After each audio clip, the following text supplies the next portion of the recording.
about Dallas, make it hurt.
Yeah, what's going on?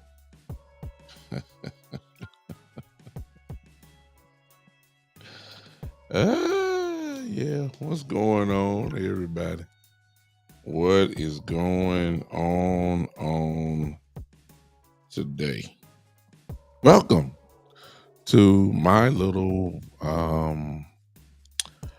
post-game show of Cowboys Rams game on today. What's going on, everybody? I am presently sharing. Forgive me for not looking into the camera, but hey, I see you. Listen, I need you guys to go ahead and share this out real quick. Won't be with you long at all because I'm tired. That's number one. Then number two, I'm gonna let you guys enjoy the Sunday night game, whoever that is that's playing. Most of us have already seen the teams that we really need to see today. And, it is what it is, I'm just amazed by, I'm just amazed by two old statements that I had, heard growing up. Number one, the same thing that'll make you laugh will make you cry. And then another one, old saying, was, it ain't no fun when the rabbit got the gun. Hey, I need all you guys to do this for me. Y'all know what time it is. Come on, let's go. Y'all been with me for a minute, so y'all know what I'm asking before I get to the other stuff. Listen, if you happy about the Cowboys beating the Rams today, don't hit that like button. That's the first thing. If you like me, you know what I'm saying? If you like me, just me, then hit that like button. You know what I'm saying? If you're a Cowboy fan, signify that. All this, smash that like button. It don't cost you anything. Now, I will say this: if you want to contribute to the show, then simply, if you're on Facebook, by now you use those stars. If you're on YouTube, you can use the super chat button as well. And then, of course, if you want to contribute to the podcast by Cash App, then it's simple. $ the Big Time Show. $ the Big Time Show. You can go that route. Hello to those that are on Podbean or I haven't even peeped it out yet. Let me speak to everybody that's here real quick, and then I'll move on, because really ain't nothing really to say today, other than what it is. Okay, Miss Ty, what's going on? Greg, what's up? Kush, what's up? Greg, again. Karam, well, First of all, let me just go on. I already see one person listening. If your team didn't win today, don't even come here talking. Right there, I just lost at least two of y'all. So you check me out when you take, because see, you can't say nothing. East side, sir, you better not say nothing. We ain't gonna even talk about it. You want Houston Texans. You lost to the worst team in the NFL after bragging and say y'all gonna win yesterday. You also said the Rams was gonna beat us. And you also said the Chargers gonna beat us. So your word, East Side, is just about gone, man. Don't you just be quiet, East Side. Just sit back and enjoy the show. You ain't talking about nothing. What you mean, Dylan? You ain't text me. Dylan, I ain't got your call, man. You must call me from a different phone. You must have. My brother Dylan here. What's up, Terry? Talib, what's up? Yeah, Eastside, you just on a hard time right now. The Astros lost. Your Texans lost to the Carolina Panthers. Man, you better not say a word. You better not say I can check you all get this whole podcast. You better not say a word. You better not say, and you better not say nothing. You hear me? Don't call in, don't do nothing. You better not say nothing. Yeah, okay. All right, let me get to what everybody else is here for. We're here to talk about the Cowboys. I told you yesterday, and it's being proven every week to me, with the exception of the Charger game. I said this: either the Cowboys win spectacularly or they lose spectacularly. This has been the plan when you go all the way back. Text me again, Dylan. Text me again. Text me again and just say this me on there. I appreciate you. Thank you, brother. Oh, thank you. I say the Cowboys either win spectacularly or they lose spectacularly. It's this year, this way it's gone. Other than the Charger game. Other than the Charger game, we either blow people out or we get blowed out. That's what it was. That's where it is. I don't like it. I don't like it. I don't like it at all. But let me say this. We win spectacularly more than we lost spectacularly. That's all I got to say. That's just the truth. When you look down the schedule, the point differential in the games have been just unbelievably, it's just a blowout. When we lost to the Cardinals, they beat us by double digits. When we lost to the 49ers, of course, the 49ers destroyed us. But everybody else done got their brains beat out by us. It's either we win spectacular or we lose spectacular. Today, we ain't talking about the 49ers. We ain't talking about Arizona. We're not talking about the Jets and the Giants. We ain't even talking about that. We just talking about the Rams today. That's all we talking about. We just talking about the Rams on today. I said yesterday, we either gonna beat their brains out or we're gonna be very disappointed. I knew the Rams have an offense. I didn't think they were gonna blow us out, but the pattern says so far that the Cowboys either win big or they lose big. Today, this all I got to say before I get into the specifics. I tip my hat to the Dallas Cowboys today. I do. They beat and before all you haters who are gonna watch this either afterwards or you're watching me without really poking in, y'all, you see this how bad I get it. See, nobody don't wanna, when I've been doing this type of stuff since pretty much 2009. Y'all, if you've been a friend of mine for a while, I used to do the Cowboy Report, which I used to just type it in. I ain't never go live with it, except when my son was born. Me and him used to do stuff. He was a baby, and we just having fun. But this is the pattern of the haters with the Cowboys. It's kind of like Eastside. Before the game, the Rams are good and they're going to beat us.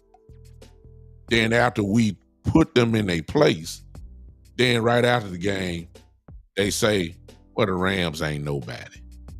So y'all kill me with that. Y'all kill me with that. See, that's what, you just beat the Rams, but it's the same Rams that you said we were going to lose to. Now, all of a sudden, they ain't good. They were good before kickoff. Now, before kickoff, the Rams are coming alive. They got Cooper Kupp back. They got Paku on the end. The Paku's on the end. Cooper Kupp is back. The Cowboys can't stop the run. Darrell Henderson is there. Matthew Stafford is a Super Bowl winning quarterback. All that's before the game. After the game, where Cooper Kupp still may be a little hurt. Paku was by himself. Matthew Stafford, he's getting old. It changes. It changes every minute. It changes every minute. Today, ladies and gentlemen, because we always gonna have Cowboy fans that's gonna nick and pick, and I get it. There are always some things that we can talk about and be concerned about. There's no question about that. Nobody plays a perfect game except the San Francisco 49ers when they beat us. That was a perfect game they played. I ain't gonna say nothing about y'all the 49er fan because y'all don't want me to start what y'all do. Yeah, y'all beat us. Y'all played y'all Super Bowl when y'all played us. And they ain't won a game since. Ain't that something? Y'all said Purdy was an MVP candidate. Look like Mr. Irrelevant to me now, don't he? He better get Debo back. He better have everything right, because if he ain't got it right, y'all ain't gonna win. I digress, because this is not the 49ers thing. I'm just saying.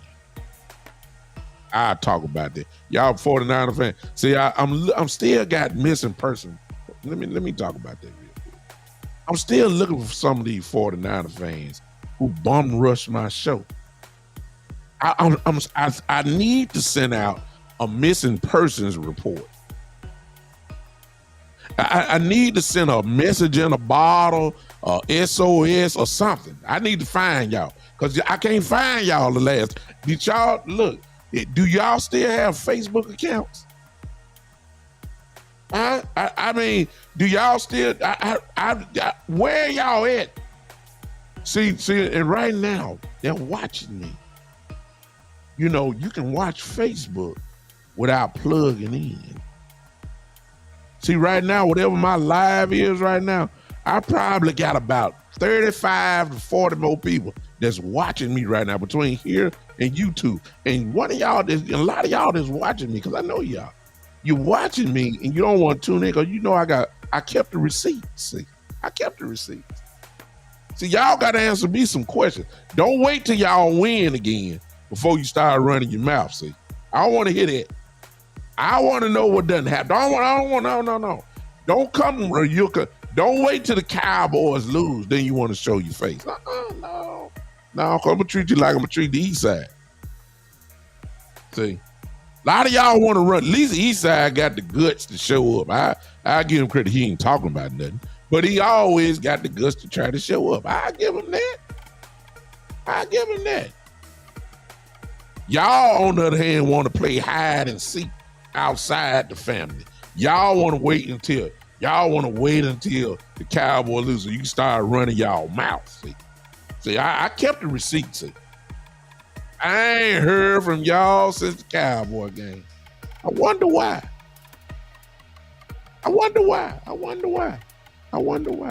The East Side, Dallas overrated, but we won. What about y'all?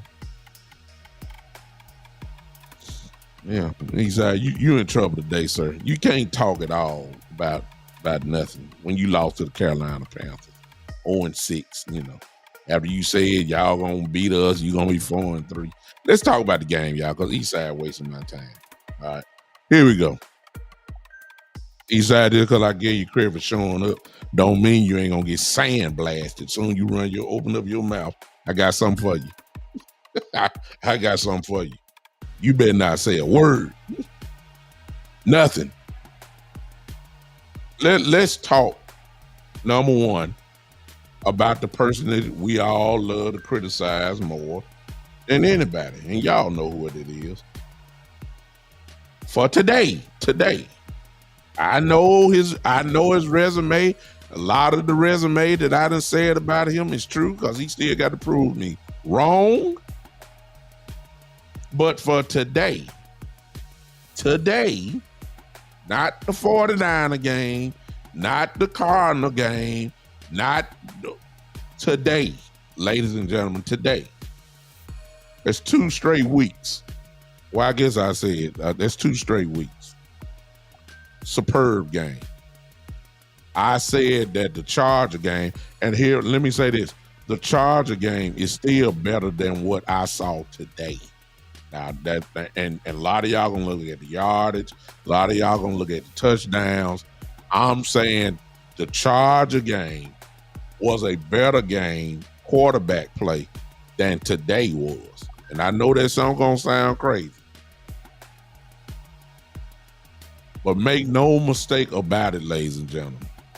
Today, if you got something bad to say about Dak Prescott today, I wonder about you.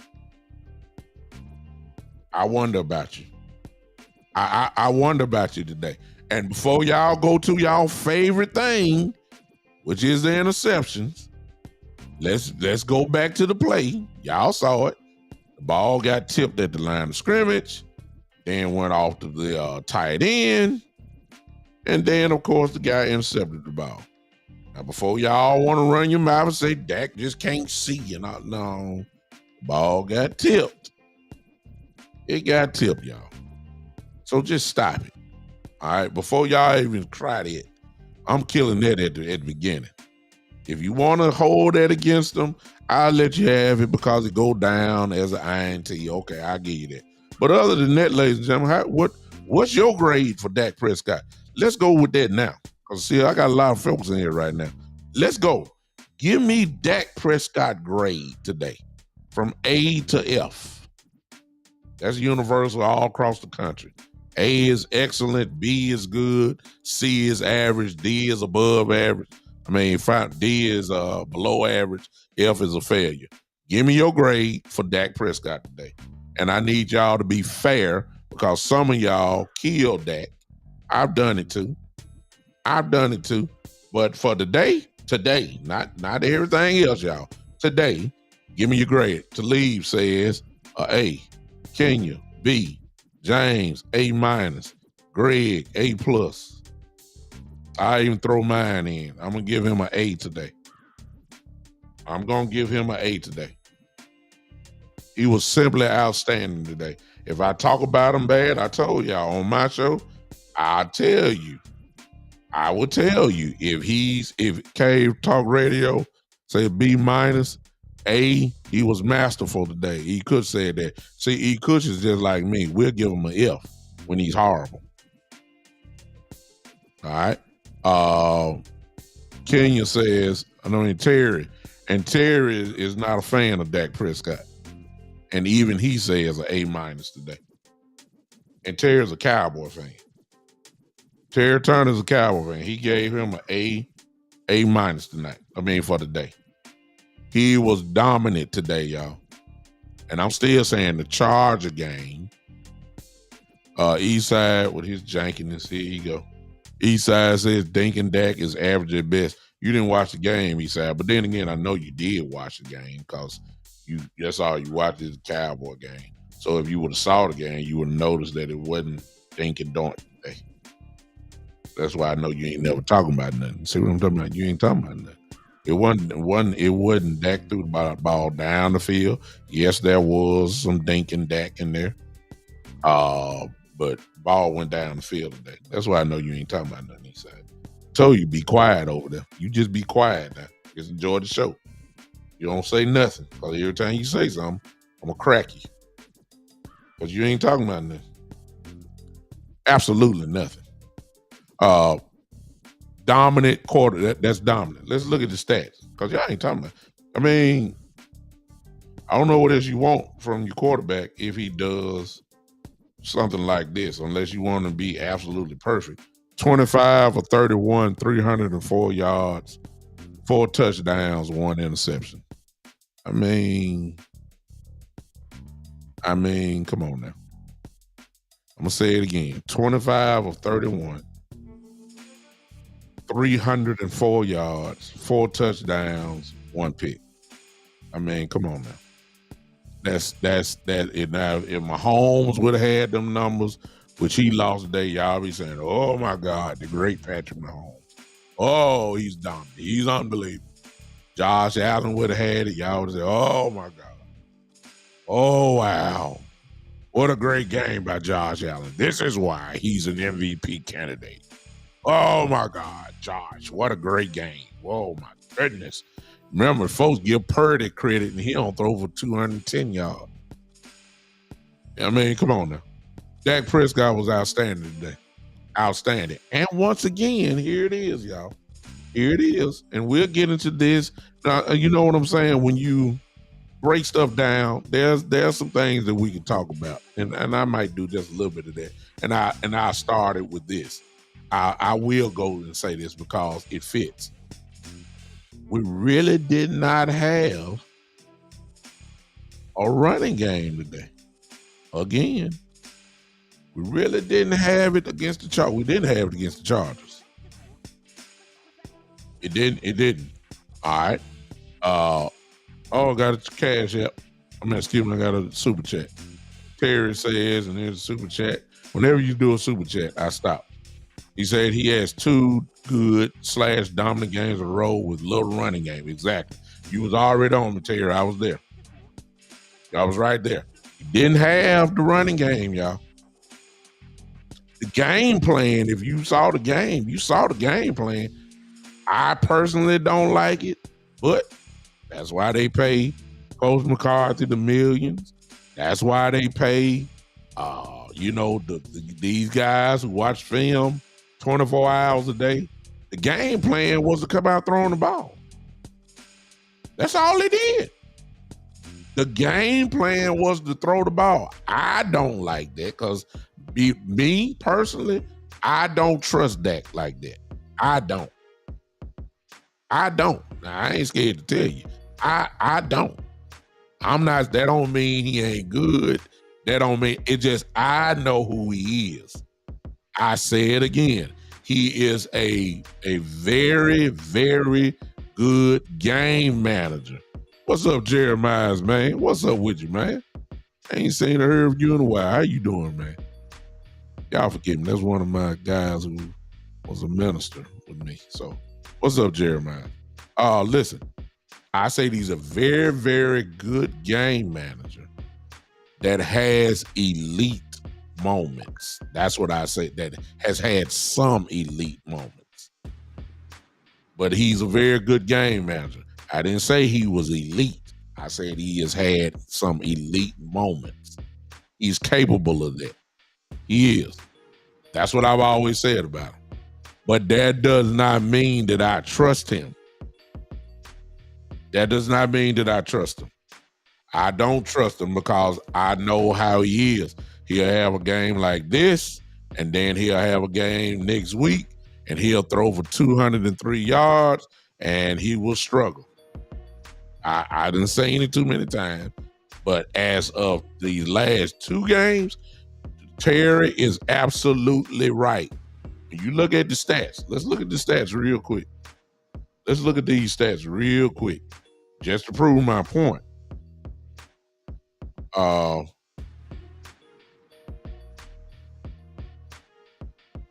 Tony Pollard had 12 carries for 53 yards. Dak had 4 carries himself for 19 yards. Rico Dowd had 5 carries for 18 yards. So what they tell you is, okay, when you add it all up, then say 53 and 19, combined 12, 20, 22, 25, 22, 2, That's 7, 8, 9. All right, we had over 100 yards rushing today, combined with everybody. 109 yards, I believe I'm right. 102 yards, I'm sorry. Let me see, had 13. Let me see, Tony had 12 carries. Dak had 4, that's 16. Rico Dowd had 5, that's 21. CD Lamb had 1 carry, that's 22. Cooks had 1, that's 23. 3 carries, 23 carries for 109 yards. That's good. That's good. So I'm gonna have to ease off a little bit of that. We ran for over 100 yards, which is the goal for a running game. We did it. Okay. But when you look at the game, when you really peep inside the game, and a lot of those runs happened at garbage time when the game was over, especially when Cooper Rush came in. Hey, Tavis. So that could be kind of misconstrued there. But the game plan, hey, and I guess we need to tip our hat to Coach McCarthy. The game plan was to throw the ball today. But that's what they did. And so really for those first 3 quarters or so, and let me put it this way. I ain't gonna say it was all on Dak. But offensively, he did kind of put the team on his back today. Now, at the same time, we can't say that 1,000% to say it was all on Dak. Because, ladies and gentlemen, the special teams and our defense was on point. This may have been one of the most complete games that we've had the whole year. Complete games. Where the offense scored plenty today. And then when our special team showed up big today, and then our defense played well today. So this may be one of the biggest. This may be one of the biggest games. You know what I'm saying? Biggest or complete games that we've had all year. There's no question about that. We look good today, especially coming out of a bye. And a lot of us were concerned. I was one of them. How we gonna look coming out? Are we gonna be, sluggish? Is it gonna take time for the offense to get going? All that type of stuff. They came out blazing. They did. Everybody was on fire, especially the special teams. And they kind of, special teams was awesome. The only negative, ain't no negative, but I wish Turpin would have got that punt return that he scored. But it's all right. It's all right. The threat is there. Folks know now. I mean, they already knew it, but you can't really kick to this dude, because if you do, he can hurt you. And that's what he did today. The punt return for about 63 yards he did was outstanding. Off the safety, after Sam Williams blocked the punt, that was big. That was big because they just kept the momentum going, short touchdown. And hey, let me go on back. I know I'm rambling, but I don't need no notes today. Most of y'all complain about the red zone. Okay, today, no complaints. Unless you just want perfection. If you want perfection, I guess you could complain. You can complain if you want perfection. But, and I'll get to that in a minute, Shane. Thank you for pointing that out. If you want perfection, then I guess you can complain about the red zone, but we scored today. No question about it. Now let me get to this point only because Shane put it up. Said we did come out slugging with the 2 sacks. We have to get the O-line fixed. Well, he didn't lie about that. The offensive line was behind. It started with our left Tackle being out, Tyron Smith, which is no surprise. And then we had I don't want to mispronounce his name, Mogo or Moga or whatever. And it looked like he had to be carted off, of course, but they haven't confirmed it. But it very well may be a high ankle sprain. It could be that.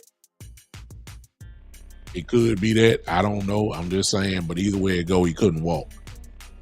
He couldn't walk. Tyron Smith, I believe it would have been a playoff game. He would have played. Even though they say it's his neck, I think they were just being super cautious with him. It's no question in my mind that he'll be playing next week against Philly. It's that simple. Now, when they brought in our draft pick from North Carolina, the young kid that came in, he's our third left tackle. It was the play where Dak threw the touchdown to Cooks on the bomb play. But what you didn't see, unless you were really looking, is that guy just got destroyed. Richards. Richards is his name. He got destroyed. If Dak would have held the ball maybe another second, he would have got sacked. So that tell me his first play, he got destroyed by the Rams defensive end. It is what it is. He got cracked. Now,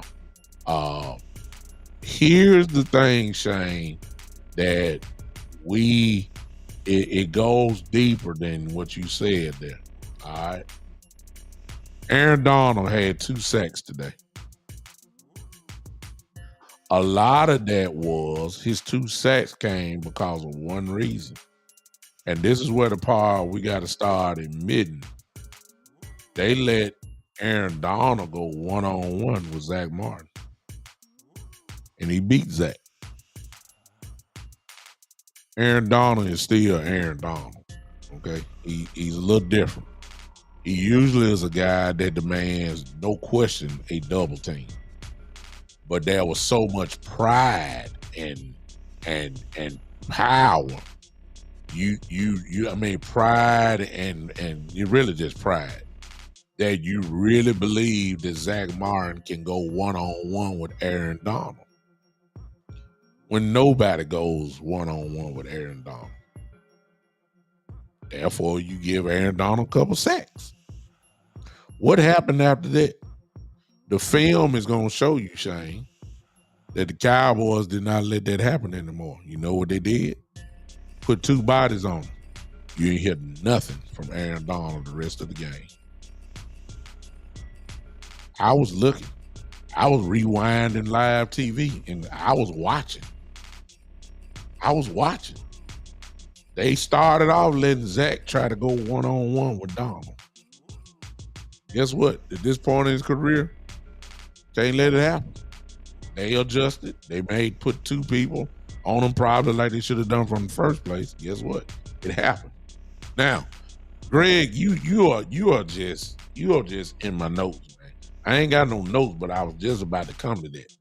Since we saw Richards get beat, or you'll see it if you watch the film, on the play that Dak threw to Cooks for the bomb and the touchdown, you will notice Richards got destroyed, man. Richards got destroyed. I'm talking about he got 8 alive. All right. Here's my question. Here's my question. What did we draft Tyler Smith for? I'm just saying, y'all. He was drafted as a left tackle. Here's my question.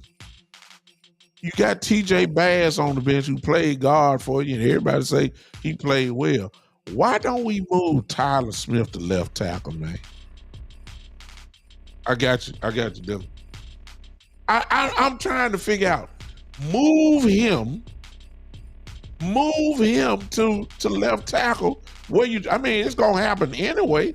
Let's go and get the party started, man. Move Tyler Smith to left tackle. Put TJ Bass as your guard. Why do we have to keep Tyler Smith at guard? I don't understand that. That part. Now I can do a whole show on that. I don't get that. This is what we drafted him for. TJ Bass was that's where he got all the raise from. He can play guard too. But what we can't have is somebody getting whipped. I don't get it. We can't have that. Especially what's getting ready to come up next week, which is what I'll get to in a minute. We all know what's coming next week. And before I go on any further, y'all already on that. Y'all already doing it. Y'all hit that like button for me. Hit that like button. Y'all helping me get into some faces and people questioning all that kind of stuff. Here you go. Hit that smash button. I mean, keep hitting. Keep hitting it for your boy. Keep hitting it for your boy. Hit it for your boy. Hit it. Thank you. If you're on YouTube, hit that heart button for me, y'all. Hit that heart button for me. All right. Now, I don't get it. I don't get it. That's what we have to go with. Now, before I forget, I told y'all I'm just rambling right now, but I'm rambling with precision, you understand? Because I'm big time. You know that. Everything I say is good stuff, you know what I'm saying? Just not organized like I usually have it. Because it's just a post-game show. I'm going to let y'all have it in a minute. I'm just going by what I'm seeing in the chat box. Like Matthew Colley right here. Watch this, y'all. I've already kind of thought of it. Something very interesting happened in Minnesota. God bless Kirk Cousins, who had obviously gotten hot and had brought his team back to 500. I think they won 4 in a row. Kirk Cousins is hot, was hot, lighting it up. That's without Justin Jefferson. Was lighting it up. Addison has taken over. Now, watch this, y'all. In case you haven't heard, Kirk Cousins has torn his Achilles. He got carted off. He is done for the season. Matter of fact, he's probably done in Minnesota. Remember, all the hot talk was, can he be traded? Well, I believe right now it's going to happen. Now, here's my question to y'all, Cowboys. Ooh-wee. Guess what? They're 4-4. They're hot. They need a quarterback. Like tonight. Let me ask y'all this. I don't believe Cooper Rush is going to be here next year. I ain't saying because I didn't think he was going to do it. Once they traded for Trey Lance, the question about Trey Lance, a lot of y'all talking about, well, can he take over Dak? Can Trey Lance, when you give him a chance? Remember, I always said that's really not the question. The question would be, at what point during this season does Trey Lance take over the second quarterback job? At what point does he take over? Because see, next year in the preseason, it's gonna be the Trey Lance show. Remember, for the last 2 seasons, preseason, Dak Prescott has not played one preseason game. Last 2 preseasons. Cooper Rush has. And whoever our third quarterback was, those were the guys that played in the preseason. Well, that automatically tell you, Trey Lance, it's the Trey Lance show in the preseason. And I feel like he was going to take over. I said he was going to take over now. The second quarterback spot this year with Cooper Rush there. And they was going to slowly ease Cooper Rush on out of here. Well, since Kirk Cousins has gotten hurt, and Cooper Rush is a pretty good backup quarterback. Are y'all thinking what I'm thinking? Okay, I even take it further. I'll take it even further. Trey Lance is a first-round quarterback.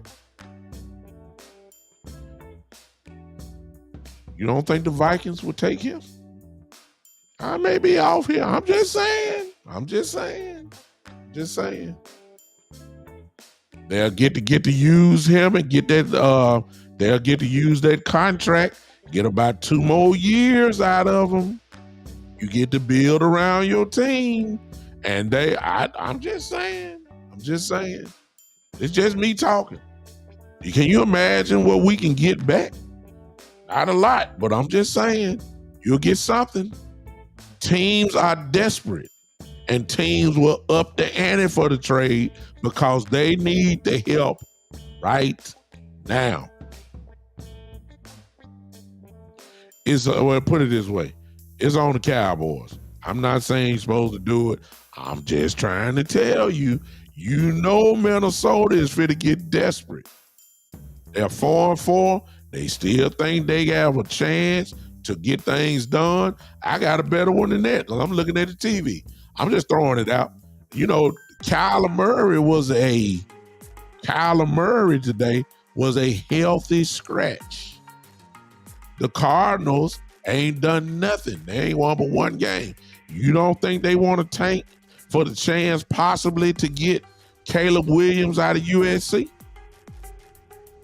Can you imagine what Minnesota would do to go get a Kyler Murray?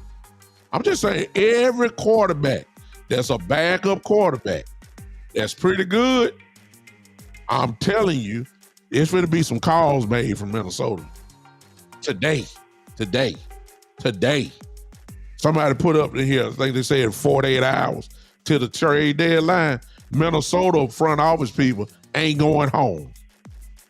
They ain't going home.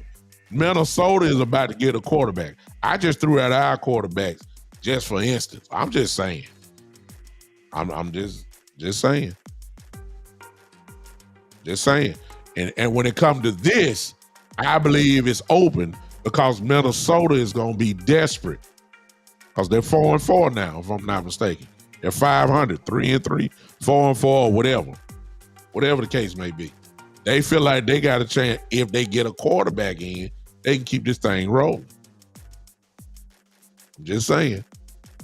Cooper Rush, Trey Lance, it depends on how desperate you are. That's all I'm saying. Now, because we're going to sign Dak.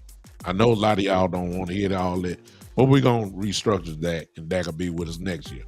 That means, unless an injury happens, people like Lance will never see the field. It's just the truth.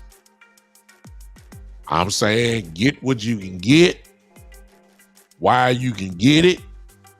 You can build your team right back. Whatever picks we lost, we can get it right back by trading some of these guys off. Rush ain't going to be here. Or you put it this way. If you trade away Lance, guess what? You commit to Cooper Rush.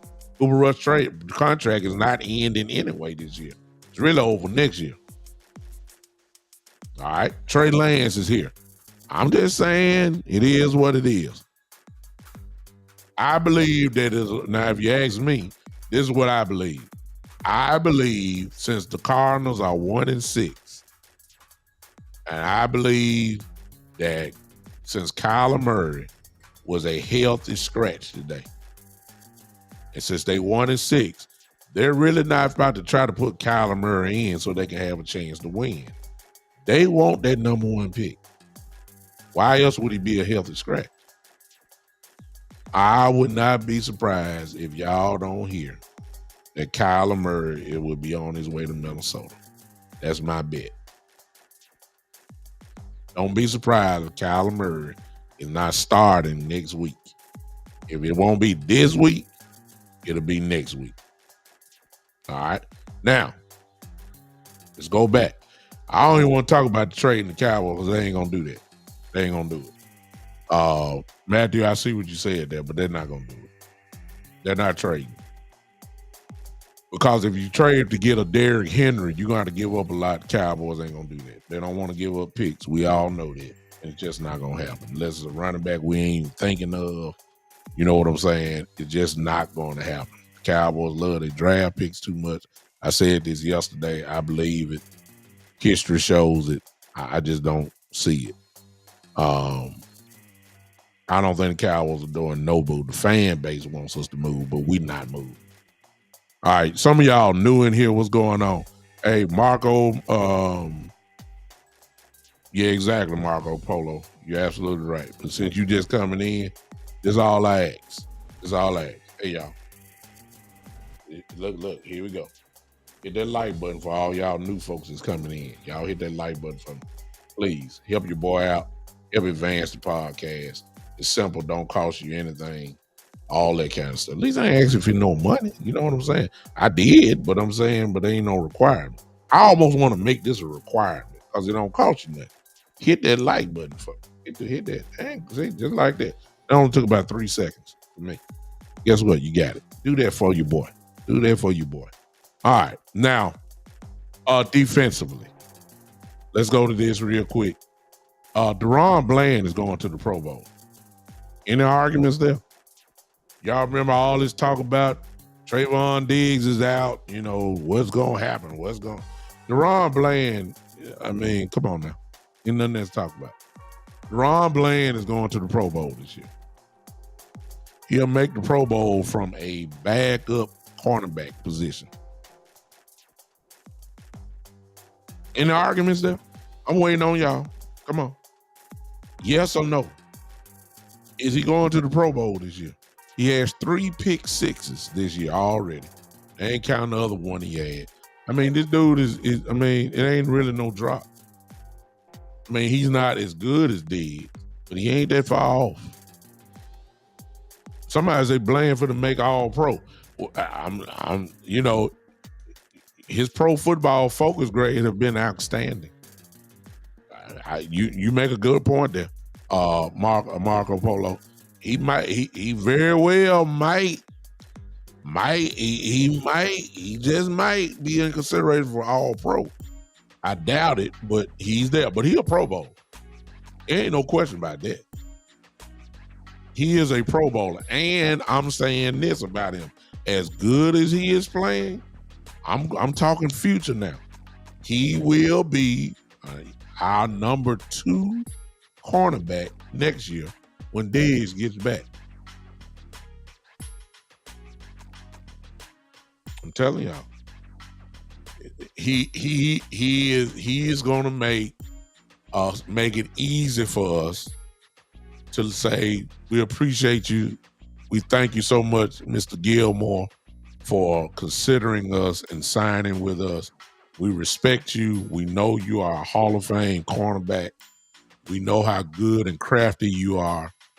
We know that you're real good. But we're gonna have to holler at you and say thank you for your time. You can keep this jersey as a momentum type.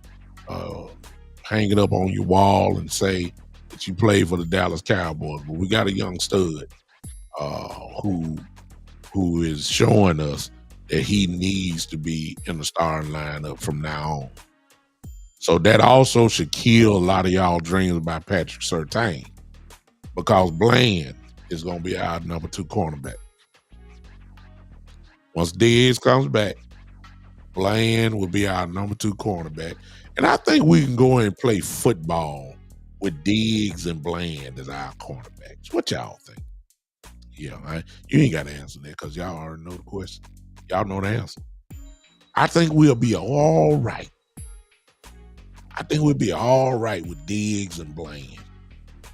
Speaking of Diggs, most of you know he had his surgery earlier this week, or last week, I'm sorry. Doctors gave him a great report. Nothing else was torn. They said he should be ready to go before next year at training camp. So, and he probably won't play in preseason either. Matter of fact, he's not. So he should be ready to go by then. As far as trading goes, it's not going to happen. Matthew says, it's just not the Jones way, Matt. It's all about Cowboy trainer. All I was saying was we need to trade to keep up with the Eagles.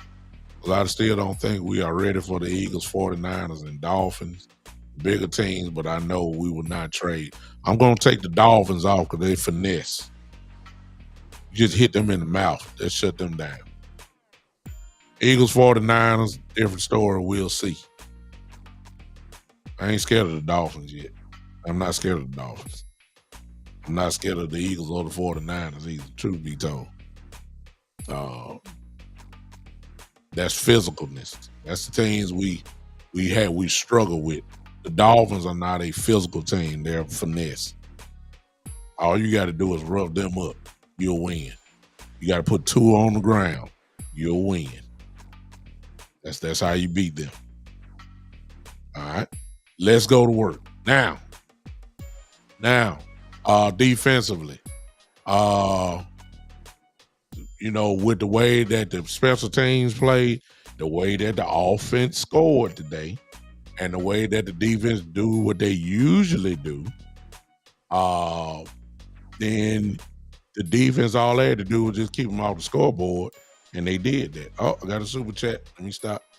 Terry says, please ask Eastside, will the Texans play my high school for homecoming?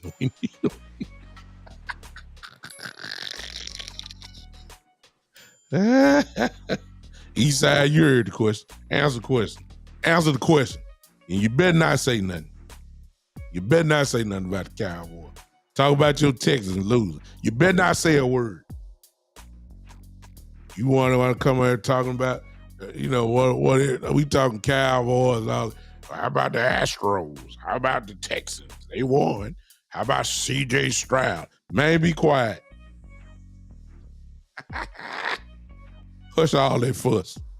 Now, so the defense had to do what they usually do. They just keep people on the scoreboard. They did that. The offense did a lot of work today. Special teams helped out tremendously. Guess what? Complimentary football. That's the bottom line. Parsons got a sack today. Solid against the run. That's because the scoreboard again took the running game out. See, that's how the Cowboys.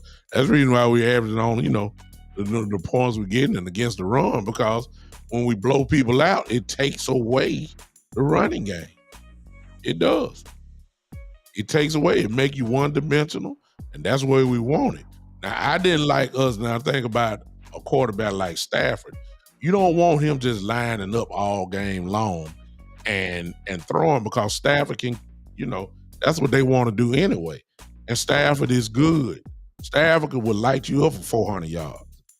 I actually, and then you got Paku and Cup out there, and I was saying, like, I don't know now. This game ain't just, even at halftime, I was saying, like, you think it's over, but, if you put Stafford back there like that, he gonna light you up. He'll light a zone up. But we knocked him out the game. So once I saw Rippin come in the bag of quarterback, I knew it was over then, for real. So the Cowboys were awesome all the way around. All right. Which leads now to the Philadelphia Eagles. Yeah, I saw Sam Williams. That was a great play, John. That was a great play. And he want to play anyway. And he act like he was hungry. Oh, my son is fine, man. Appreciate you asking, Marco. That dog showed up back in him soon as I said, hey, man, the way you feel, because see, I'm glad that my son in his first year, he was the MVP in his first year playing. He had 19 total touchdowns his first year, and his team won the championship. So he got the feeling of winning. And then yesterday, he got the total opposite in the semifinals of losing. And so while he was jumping around last year, this year he was crying. In the car crying. Got home, still had tears. That pain, you know what I'm saying? That pain that if you don't play any sports and got into a level of advancing maybe to the championship level or the playoffs, when you get to that point there, it's nothing like winning and it's nothing like losing. And we lost 8-0 And most of you know I'm the defensive coordinator. We lost on one play. One play. One play. We shut them down. The team averaged over 30, and we shut them down to 8. It was one play. And what I told him is simple, and he's only 9 years old, and maybe he'll remember it. I told him, the way you feeling now, you got two choices. You either can let it stay there and you stay mad for the next 6 months and hurt, or you can turn this pain into motivation, and you can turn it into somewhat anger, and to the point where you'll say, I'm not going to feel like this never again. Now, of course, he's on 9. He'll probably feel it again, but if he start get that into his heart and into his mind, that means he's going to play a little bit harder. He's going to get his teammates to play a little bit harder. He's going to motivate them a little bit harder. So it ain't too early. Look, if you're playing sports at 7 and 8 years old, guess what? Hey, then you can get all this talk I'm finna give you.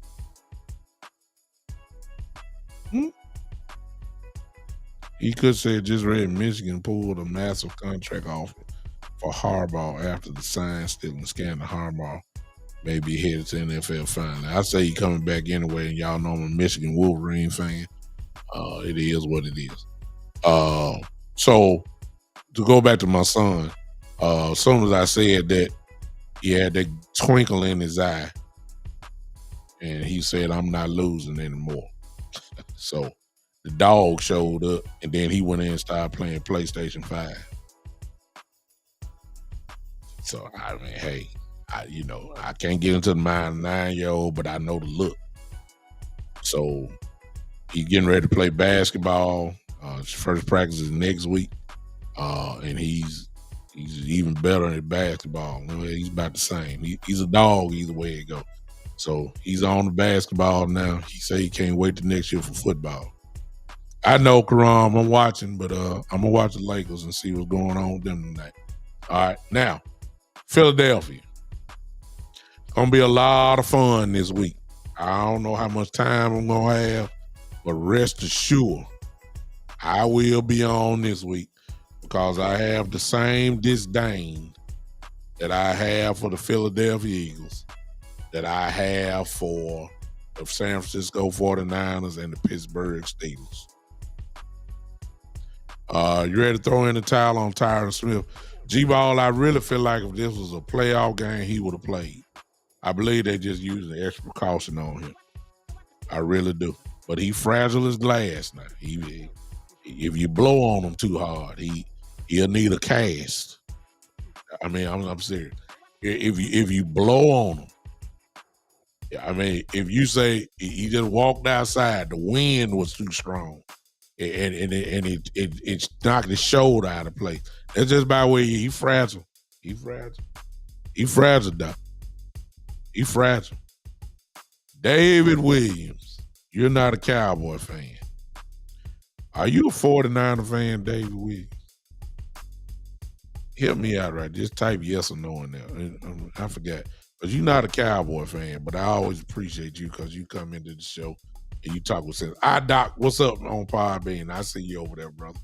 Thanks for popping in. David, what are you? What team you stand with? Oh, you're an Eagles fan. Okay. Well, here we go. I know you're going to be tuned in to me this week. Oh, yeah. You're an Eagle fan. Well, Dave Williams, you talk like you got sense, though.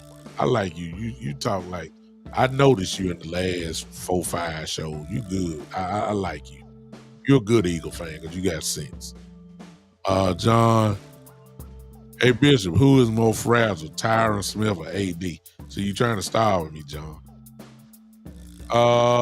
It's got to be AD.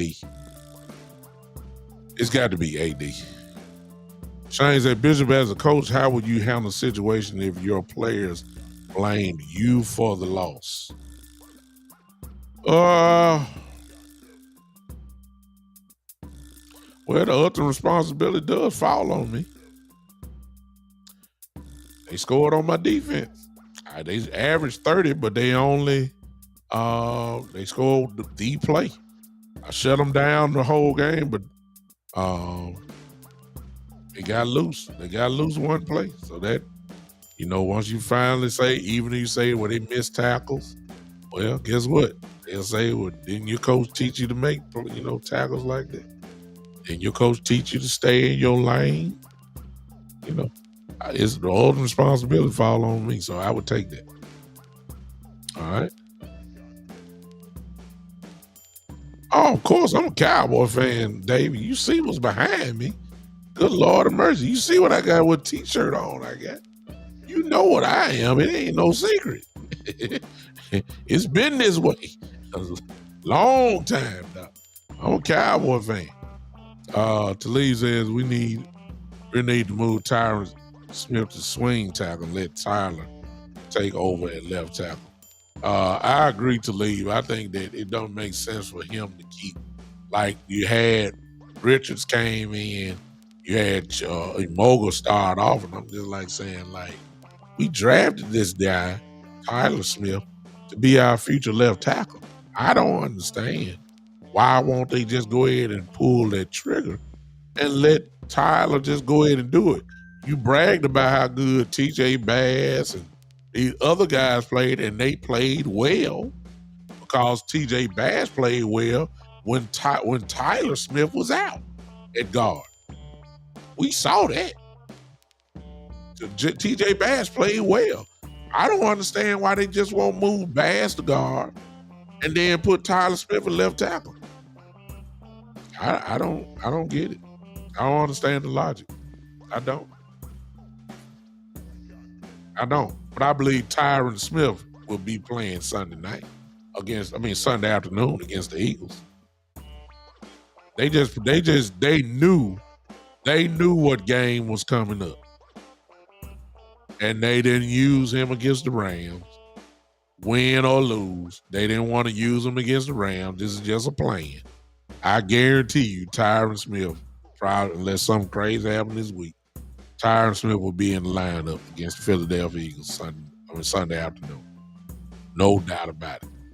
Now, I'm really done, to be honest with you. All I'm going to say is, Philly, here we come.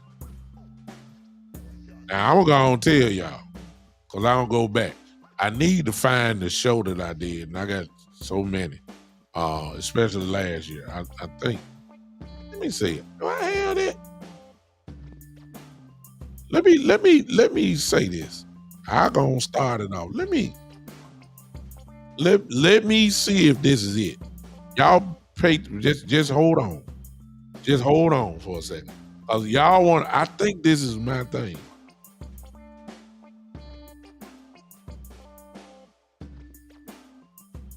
I know if y'all hear something. Hold on.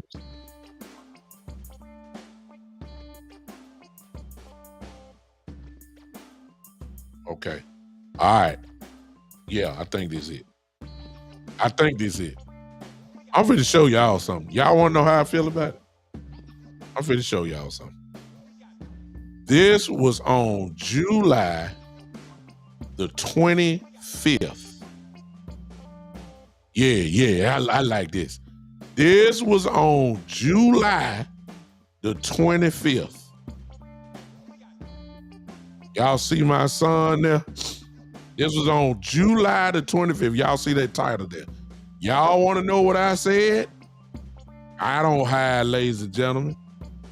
I'm just like on Living Cut. You want to hear about it? Here you go. Watch this, y'all. Watch this.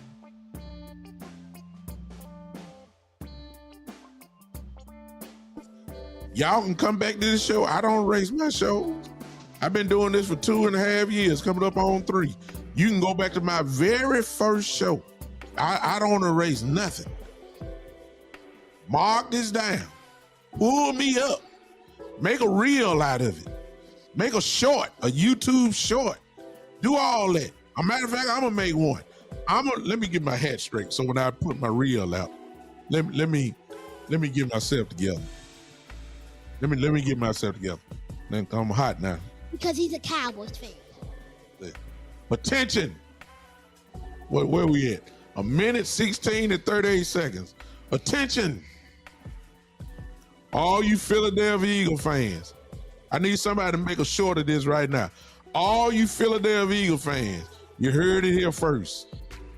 The Dallas Cowboys are going to sweep you this year. End the short right there. There you go.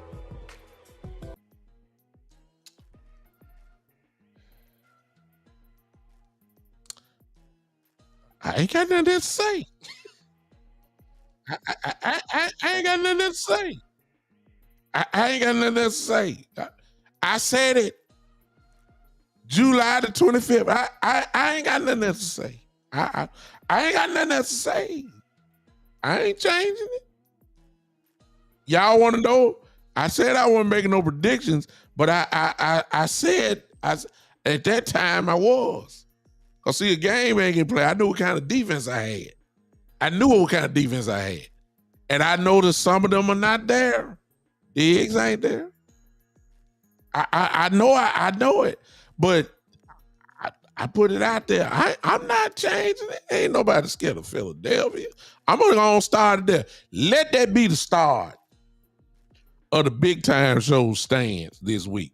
So I already know, Dylan, if you still here, my brother Dylan has his show. He's a Cowboy fan, and we may be using my show. I don't know. I'm going to Philly land this week. I got a couple guys who done asked about me. All these Philadelphia want me to come be on their show. I might bring them on my show. Gladly. I ain't changing. I'm telling y'all, we gon', you know the key to the ball game? Cause here, y'all don't tell nobody I said this. Y'all come here. Y'all listening. Matter of fact, before I tell y'all the secret, cause it's the truth. Look, I need y'all to look. Y'all gonna hit this in advance. Hit that like button in advance for what I'm getting ready to say. Like you just know what I'm about to say. You just act like you just know I'm about to say something real good here. And it's gonna be the truth. Y'all hit that like button. Hit that like button. Hit that like button. All right. Here you go. It's easier said than done. But here's the key to the whole game. We have got to stop the running game of the Philadelphia Eagles. It's easier said than done. I give you that. But we got to stop them. Swift, we got to put a hat on him. Okay? We got to stop him. Because, and here's the secret. Here's the secret. Y'all come here. Please come. If you turn Jalen Hurts, I told y'all, just like I told everybody about Brock Purdy, if you take away the running game and make those two a passers, they look ordinary. Who leads the NFL in interceptions? Jalen Hurts. He will give you a chance to get the ball. See, y'all come on. They love to talk about Dak Prescott. They do. They love to talk about Dak Prescott. He throws picks, but while they were saying that, they didn't say nothing about Jalen Hurts leading the league in an interception because it kills the narrative. They don't want to talk about that. I told everybody that Brock Purdy ain't that good. I told everybody. It's just that he gets to hide behind the 49er defense. He gets to hide behind McCaffrey. He gets to hide. And as soon as you take away McCaffrey, as soon as you shut down the running game a little bit, then they're going to turn the ball over to you because they're really not that great like everybody says. They just get to hide. See that?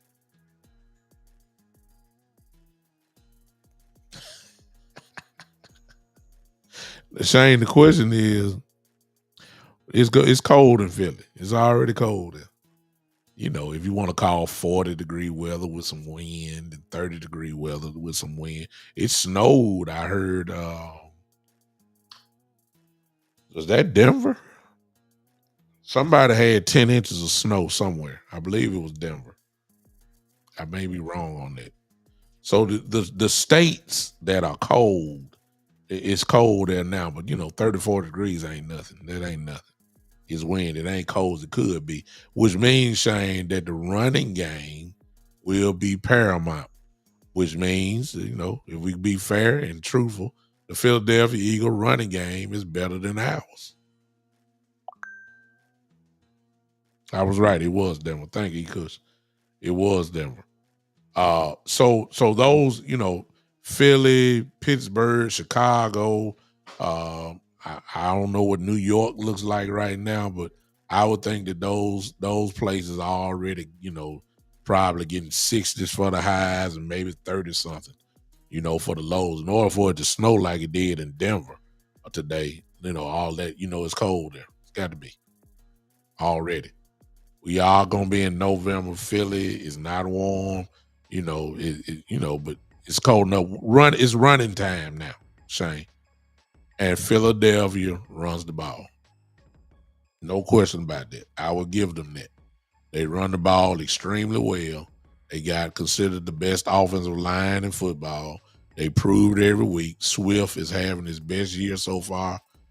It is what it is. We gonna get tested next week with the running game. If we can't stop the run, we're gonna be in trouble. I can tell you that right now. If we can't stop the run, we're gonna be in trouble. I just hope we can. As somebody has put in for, Dak Prescott just does not have a problem with Philadelphia. They have gotten better, but they're young. That's all I'm gonna say. They've gotten better with the kid from Georgia, but 2 kids, but they're young. That's all I'm gonna say. They're young.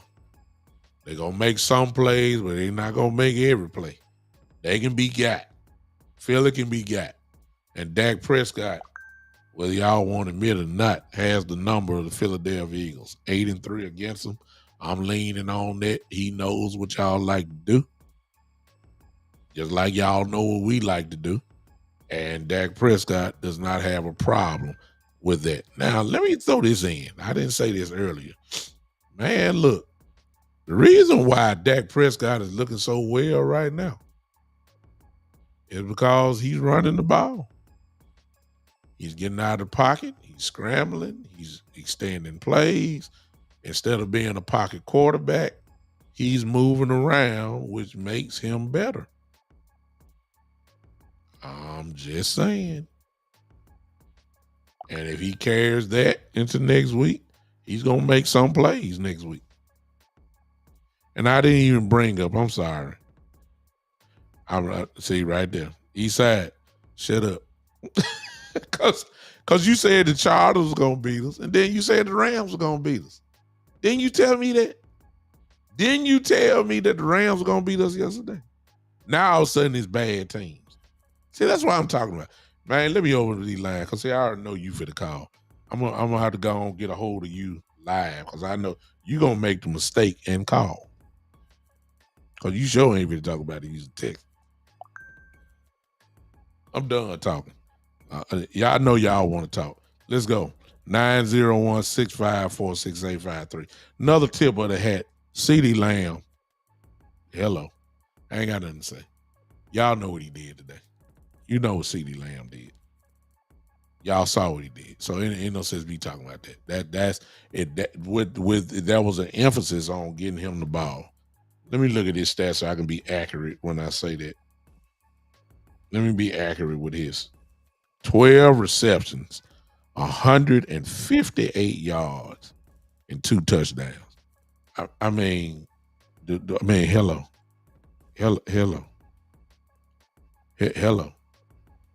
I mean, 12 receptions, 158 yards, 2 touchdowns. Sound like an all-pro night, all-pro day to me. That's what it sounded like to me. He was dominant today. All right. Phone line is open. 901-654-6853. You can call in right now. You can call in right now. 901-654-6853. We're talking about, let's not talk about Philly yet. Let me look at some stuff. I mean, I don't want to really hit on them quite hard yet. Let's just talk about today. I got plenty of time for Philly.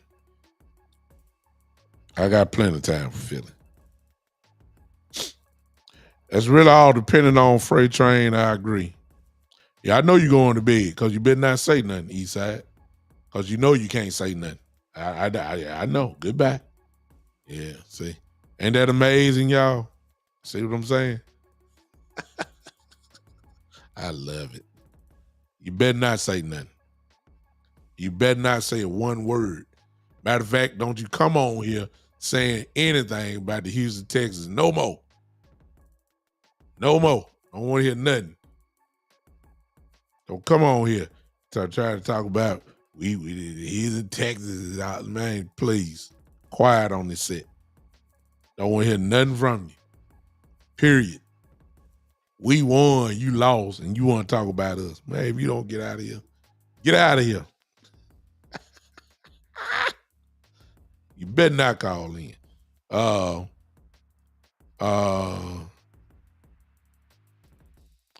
David Williams said Cowboys should have been used that skill set. Well, we've been saying it for a long period of time, especially when Kellen Moore was here. We've been saying it forever.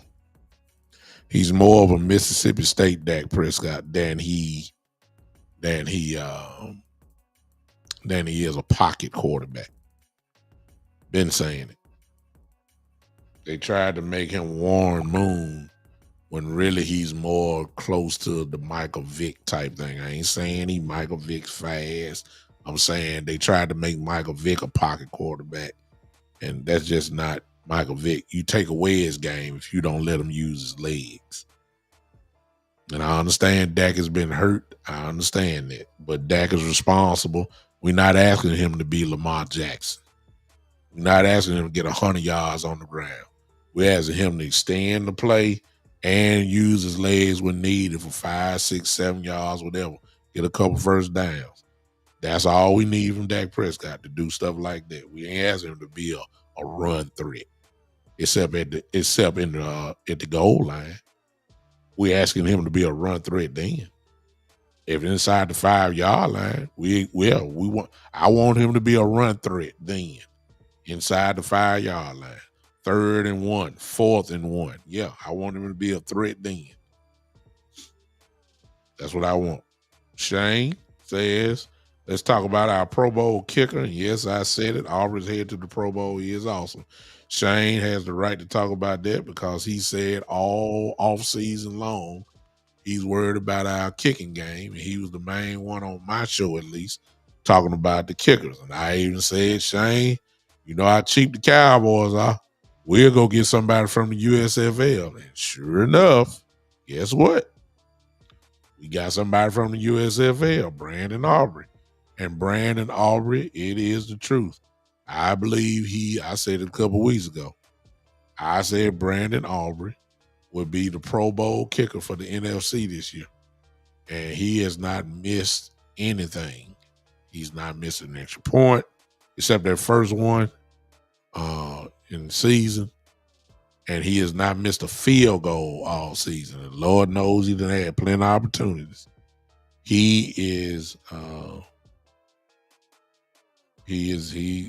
best kicker to me in the whole NFC.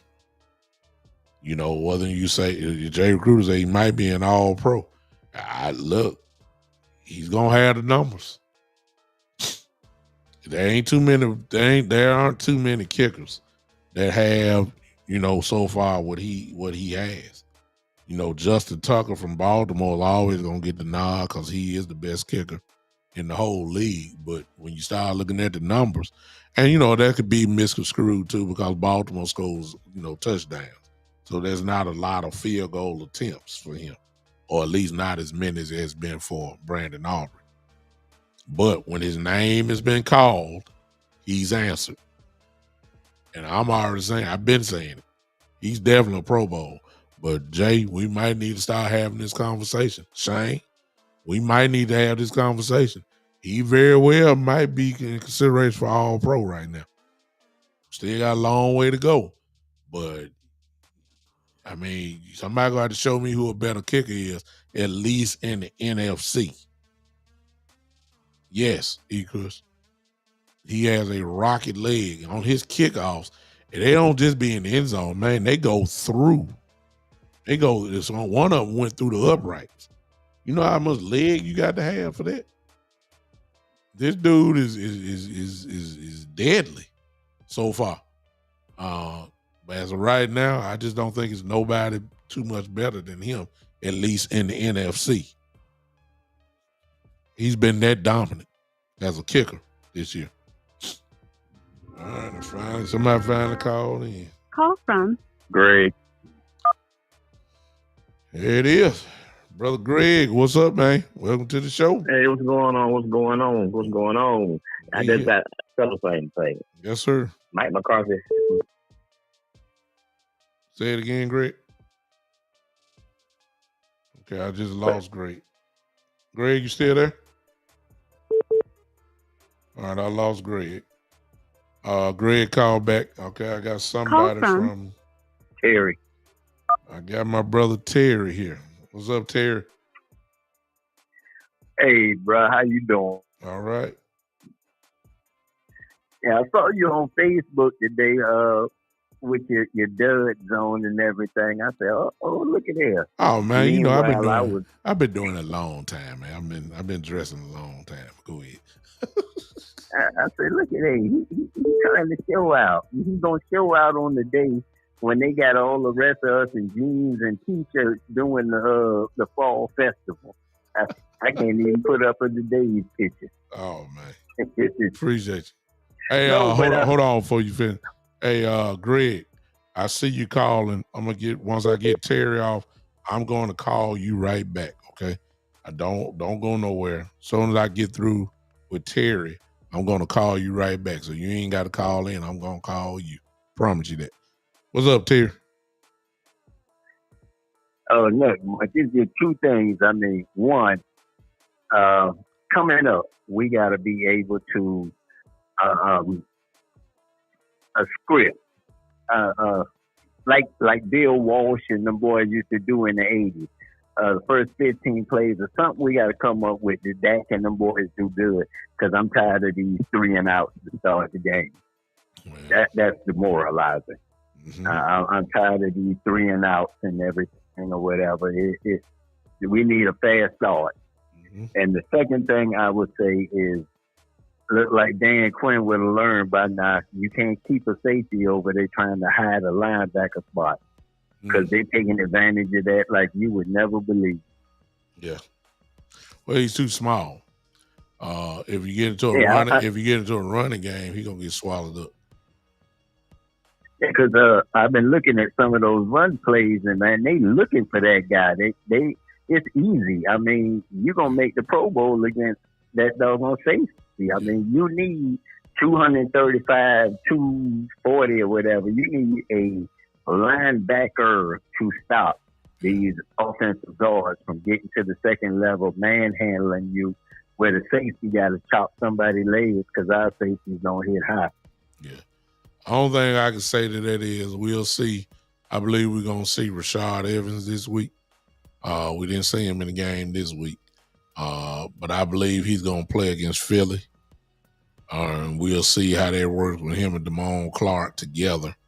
And I'm quite sure that'll pose some type of, problems if Evans is ready to play. But I believe you're absolutely right. That's what got us really whipped in the 49er game, because that's what they did. They ran. Even though we shut down McCaffrey, it's just they were going at him. Yeah. A lot of defensive tackles played pretty good. on that game and kind of, at least in the run game, kind of shut it down. But I just think that once you have, as you just said, legitimate linebackers in, that does have to make some type of difference unless they can't play. And the jury is still out on, Rashad Evans, but I'm quite sure he's gonna get the time. He's gonna get the time. When Rashad was coming out of Alabama, man, Yeah. I wanted Rashad Blade Evans. I wanted that. And when Tennessee got him, I said, God, be more careful. But who is this kid, number 14, playing for us? And he over at linebacker sometimes. Oh, Marquise Bell. He's played outstanding, though. He's played outstanding. And, he's played outstanding. Bell, go ahead. He ain't got no bunkie on it. He need a pork chop sandwich. Yeah. Well, he's played outstanding. But remember, it gets somewhat disguised because, again, when we get into a big lead like we did today, it just about totally eliminates the running game because of the scoreboard. Yeah. It forces the team to be one-dimensional. But what happens when you get a team like we getting ready to play Sunday, who we all know is going to try to run the ball down our throat like they've done to everybody else?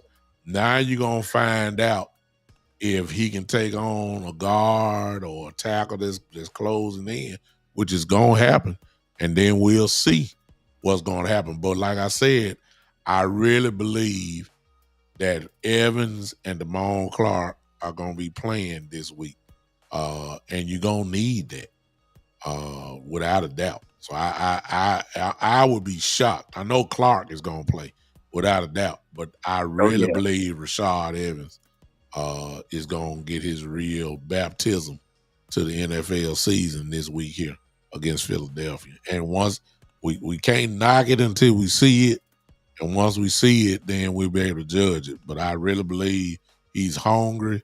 This is the team that let him go. They cut him, and I believe he'll be extra motivated to see them on Sunday afternoon. So I just say keep your eye open for that. I would have loved for him to test driving, especially if you had a big lead this week. Just going ahead and test driving. Let's see what his instincts like. Let's see his reaction. Let's see, can he get there going to turn and chase? I mean, if need be, do you flow to the ball? And more importantly, it's manhandling going on. Either you gonna manhandle that guard, or that guard gonna manhandle you. Yeah. Don't have me over here with all these false hopes, thinking, yeah, Blade, you fitting to do it, and come to find out, I'm like that old commercial. Spike, he's my hero. Shut up. Don't let me think Spike all bad and Spike turn out to be, Yeah. Like he ain't nobody. Man, I appreciate you, Terry. Thank you for calling, bro. All right. Let me call before anybody call in. Don't call in now. Let me call Greg. Real quick. Promise them I'll come right back to him. Appreciate all y'all hanging. Hit that like button for me real quick. Everybody, hit that like button. If you're on YouTube, hit that heart button. Hello. Greg, I'm sorry, bro. Oh, I understand. It happens. Yes, great game. Great game today. But I'm noticing the issue on defense is our slot corner. Okay. And you notice that since Jordan Lewis's been playing slot corner, they've been throwing it that slot. Well, go back a couple of games. Look at the San Francisco game. Okay. The guy they was killing out. They getting that slot corner. Okay. And they're really not throwing that Bland. Not really. And with Gilmore, they're throwing at him, but they're not throwing at him. They're attacking our slot corner. We need to replace our slot. And you're absolutely 100% right but today, the only reason why I'm gonna say that's kind of an outliner.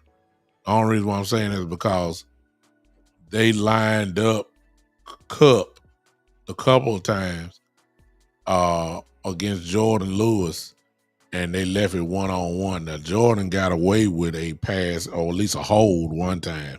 The refs didn't call it. It should have been called, but hey, I ain't gonna complain. But you can't put a cup on Jordan Lewis. I don't think that Jordan Lewis is 100% still. I know he out there. Yeah, I just don't see that. And if you're seeing that, and I may have to just go back and look at the tape again on all 22 and see exactly what you're talking about. Because I would go at Jordan Lewis too. Yeah, he's a weak part of the team. And one thing I know, here two more things I'm gonna get off there. Mike McCarthy didn't get in his way today. He just let him play. Yeah, he didn't get in the way. Well, last week, yes, exactly. I'm gonna say a lot of that is because Dak obviously is deciding not to be a sitting duck.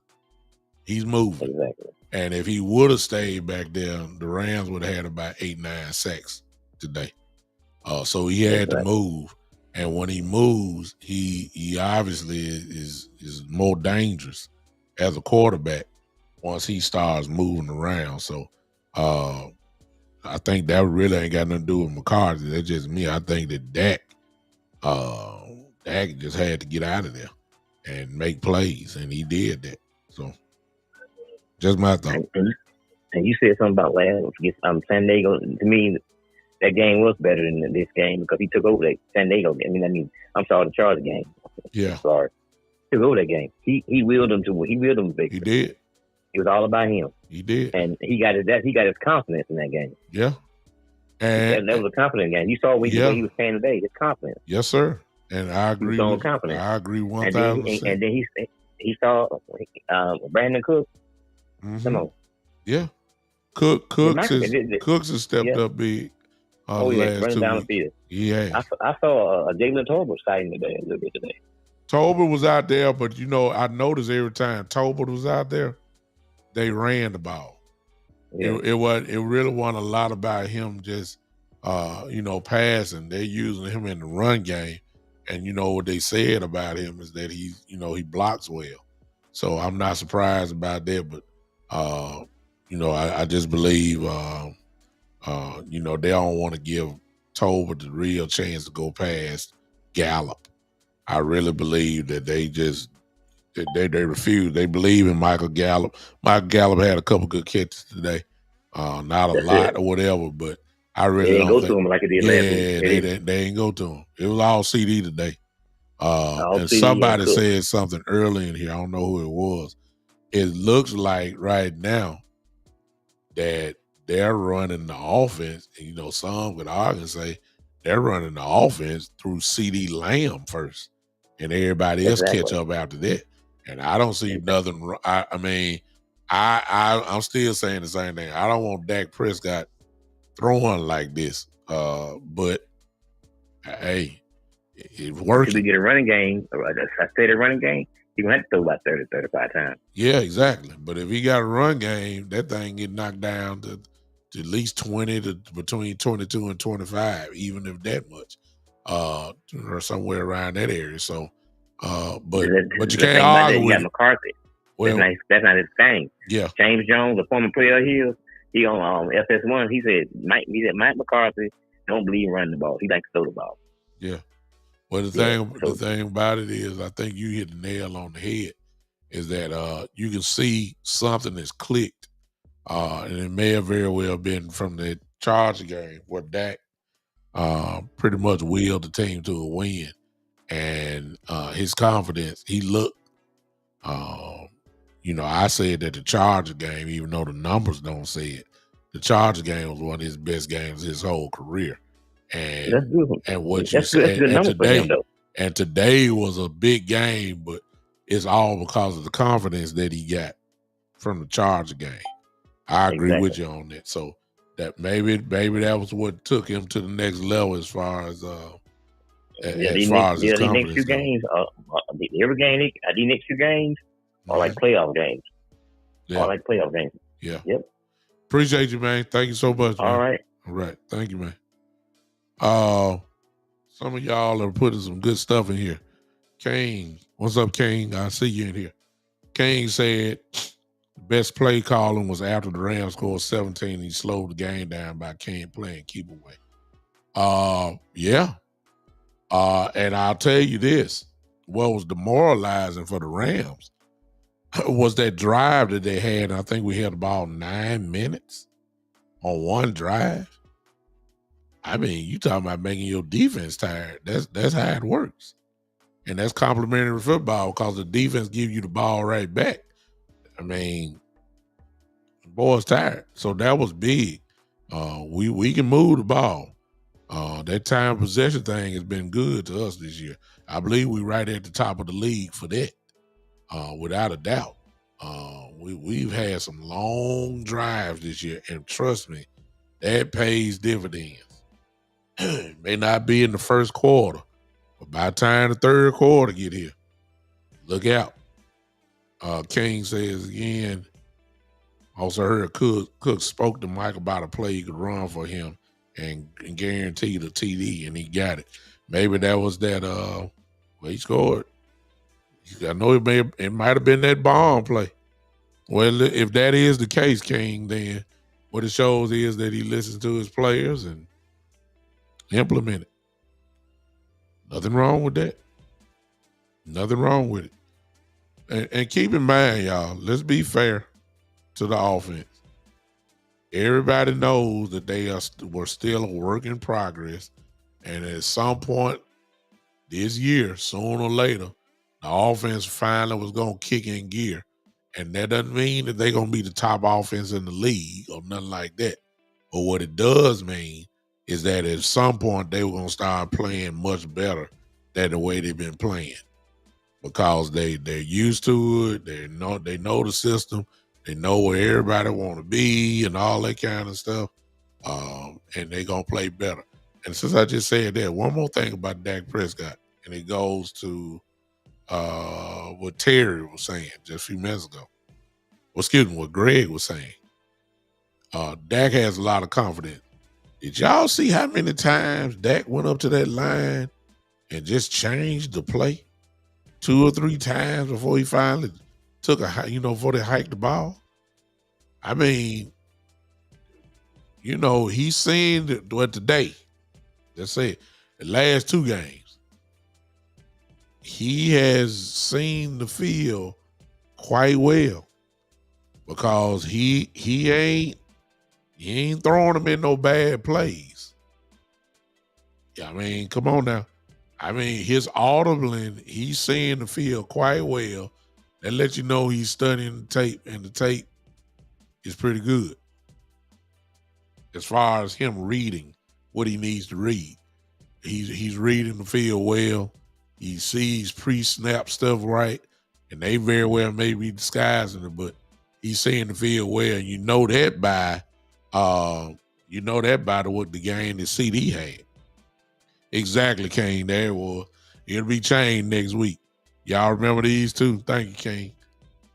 And this was the audible cut. He's all Ice Jackson and Bahamas. Y'all remember that? I mean, he was dealing out there. That's that Peyton. Now, before I say this, y'all stop it. I didn't say he was Peyton Manning. I'm not saying that. But what I am saying is that was Peyton Manning-like. Will y'all let me have that? That was Peyton Manning-like. Not the numbers or whatever. Even though he had good numbers there, I'm just saying, reading the defense, audibling out, changing plays, changing pass protection, changing, even moving people around to get in a favorable matchup. That's high-quality quarterback play. And for the last 2 weeks, beyond a shadow of a doubt, he has played quite well. Jay Recruiter brings up a great point, and you know it's going to have to be this way. I'm quite sure Coach McCarthy will work on that, because he works on it even here in Dallas. The silent count will be big next week. A lot of hand signals will be next week. It's going to be loud in Philly, no doubt about it. It's going to be loud there. I'm quite sure a lot of hand signals will give it what we need to, He'll be able to communicate with the line there because he'll be right up on them, so it'll be good. But hey, high quality. Now, Demetrius, you brought this up. I don't like this, and I guess I could be wrong because I heard him say, "Hey, here we go," and I seen him do a hard count off that. You know, by the time you get to that last everybody can time the jump off the line. See what I'm saying? But there were a couple times, so I'm gonna take back what I was getting ready to say. There were a couple times where he said, "Here we go," same way, and they didn't hike the ball. So they got it down. But this is high quarterback play.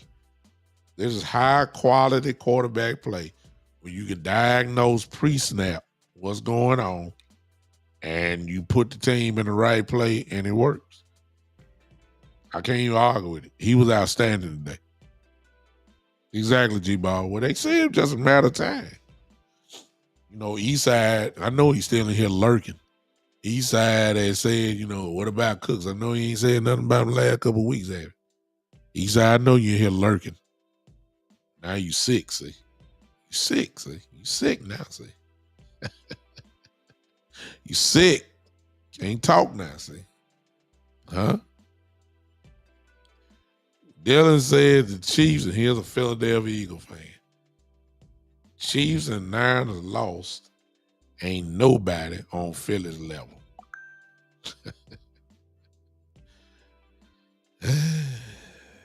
Okay.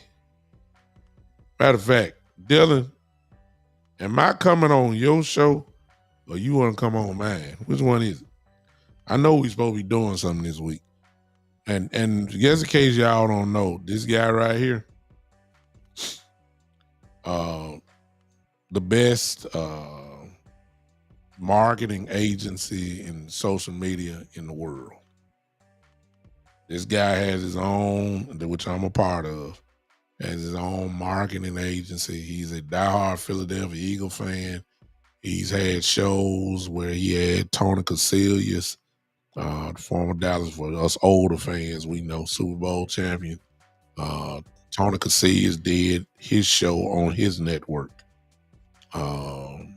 He's had big guys, you know, you coming on my show. All right, cool. We'll get that together. This guy has his own marketing that he swear up and down he about to sell. So I ain't gonna do no bidding for him, but you probably need to have your money right if you talking about buying it from him. He got over 2 million views. He got, I mean, I'll be all day talking with what he's done. So he's a heavyweight. That's what I'm trying to tell you. He ain't no bantamweight.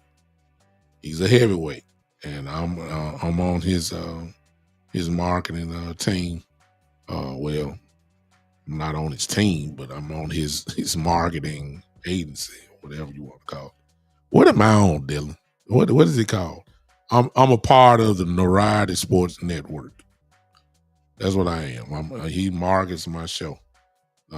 He's one of the main reasons that the show is going crazy because he know what he's doing. And he has his own show. Well, he ain't doing his own show because he does this stuff for others. But make no mistake about it, when he was doing it, he was one of the best. So a lot of people call him the GOAT. And hey, so he's thinking I'm the GOAT. That's what he say. I believe he lying to me. He says I'm one of the GOATs. I don't believe all that. I'm just big time. I'm big time, but I ain't the GOAT. You know what I'm saying? But that's what he want to say, but he say he done say in a lot of shows and all that kind of stuff. So let's just pretend I am the GOAT. So you're going to have two GOATs.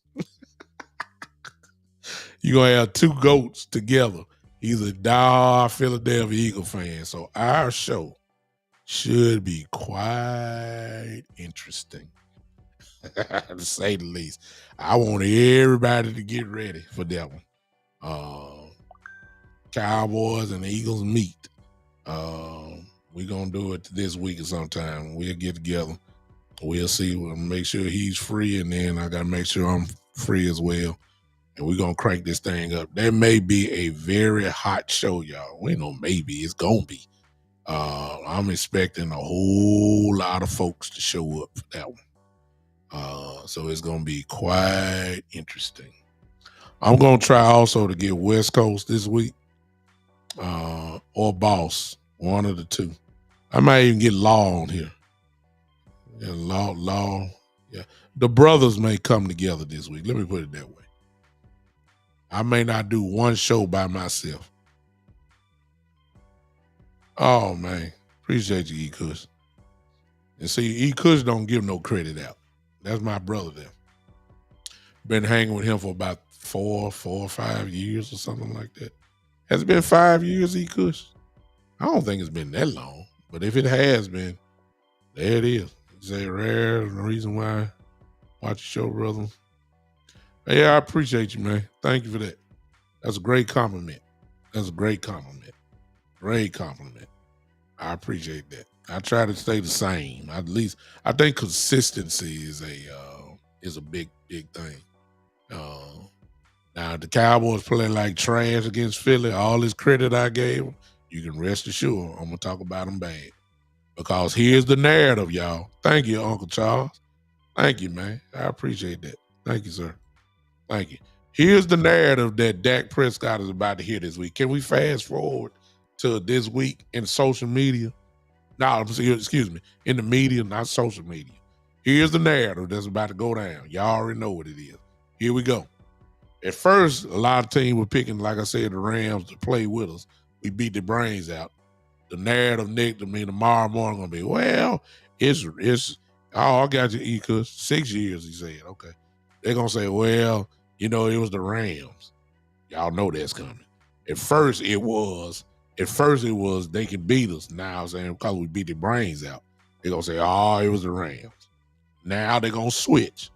They can't say nothing about that no more. Here's what they're going to say about the Cowboys, and particularly Dak Prescott. You can't win the quote-unquote big games. And see, Dak got to shut that up. If he can. He got to shut it up because he is the one that keeps this narrative rolling. Because guess what has not happened? I don't care what y'all say. The Charger game was a big game. But that ain't the type of games we're talking about. No. The Ram game actually was a big game because you got to stay close to Philly. The 49ers have come back down to us. We got a better record than them now. That's one stop. We got to beat Philly. We got to beat Philly to take control of the division. We got to beat Philly. We have to. Now, so this is going to be considered one of these quote-unquote big games that Dak can't win.